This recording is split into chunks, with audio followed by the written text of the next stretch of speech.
Graduation dinners are supposed to be easy. A table, some biryani, fake laughs, one night where nobody drags up your screw-ups. That was the bullshit I fed myself walking into the restaurant in Lahore's Goldberg. My parents picked the spot, fancy enough to feel like charity, white tablecloths, waiters in black vests, prices that screamed we're doing this for appearances. My older brother, Asif, was already there, scrolling Insta, not bothering to look up. Dad gave me the nod you'd give a delivery guy who showed up late. Mom smiled like her face hurt. We sat. The waiter asked what we were celebrating. Mughy's graduation. Mom said, flicking her hand like she was swatting a fly. The word landed like a bad joke. Conversation crawled. Asif bragged about his new promotion at the bank, corner office, company car. Dad talked about his buddy's son, who actually did something with his life, started a tech startup in Dubai, married a girl from a good family. Every line slid right past me and smashed into the wall behind. I stayed quiet. I'd learned silence kept the peace. Or what passed for it. Then the toast. Dad stood, glass raised like he was about to drop wisdom. Well, he said, eyes sweeping the table, not every kid turns out the way you hope. Asif smirked. Mom laughed that soft, embarrassed laugh and added, some children are gifts, others are tests from Allah. My chest locked up. She looked right at me. Truth is, Mughy, we sometimes wish you'd never come. Life would have been quieter. No fights, no shame, no constant explaining you to people. The table froze. Even the waiter stopped mid-pour, water trembling in the glass. I waited for the usual crash, tears, stomach drop, the old urge to apologize for existing. It didn't hit. Instead, something heavy clicked into place. Cold. Sure, I stood. They thought I was about to cry or storm out. I reached into my backpack and dropped a thick folder on the table. Labeled in Sharpie, evidence. I came tonight thinking, maybe, just maybe, this would be the one day you pretended I counted. I said. My voice didn't crack. Turns out it's perfect timing. Mom frowned. What is this nonsense? I turned to Asif first.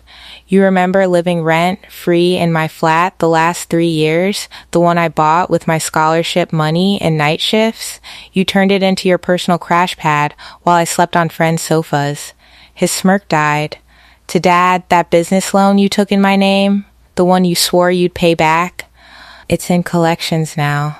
My credit's trashed because you forged my signature on the papers Mom helped me sign at 19, those family insurance forms, remember? Mom's face went pale. I looked at her. You thought I'd never check. You thought I'd stay small, grateful, useful. The restaurant felt tiny, air gone.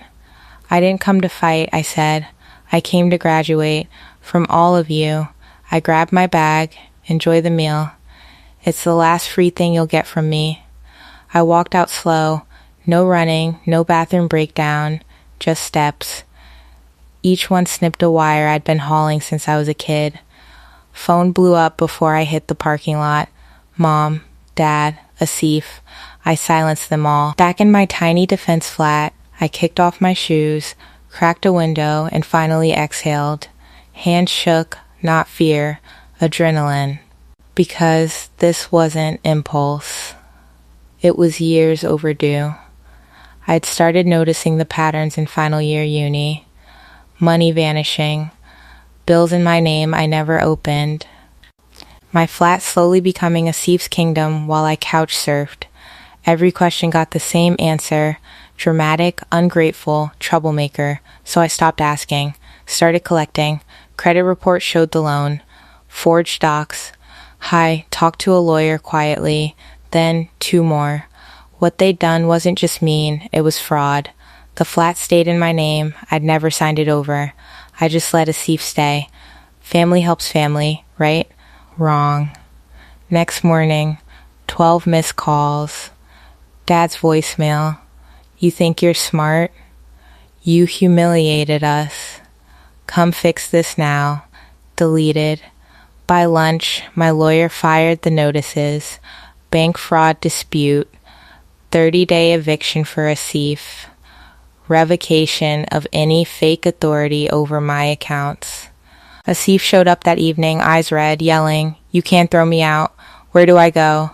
I leaned in the doorway. You had places. You picked easy over fair. He called me selfish, bitter, a family killer. I shut the door. The rest unraveled quick. Bank froze the loan. Parents panicked. Suddenly wanted calm talks. Suddenly misunderstood the signatures. Classic. Then mom's text. We never thought you'd really leave. That one hurt the cleanest. They weren't cruel because they hated me. They were cruel because they were sure I'd never stop taking it. I didn't reply. Booked a one-way to Karachi. New job in a startup, new flat, new number. Left the version of Mughy who begged for scraps of love from people who needed a punching bag more than a son. A month later, Asif got evicted.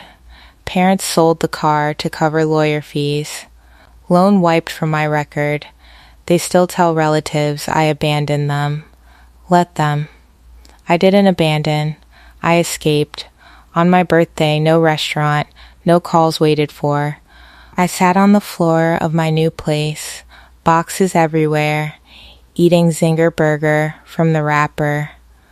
No toasts, no comparisons, just quiet. Some families break you with shouts. Mine did it slow, with smiles, and for your own good. Walking away didn't make me heartless. It made me whole, and whole feels like freedom.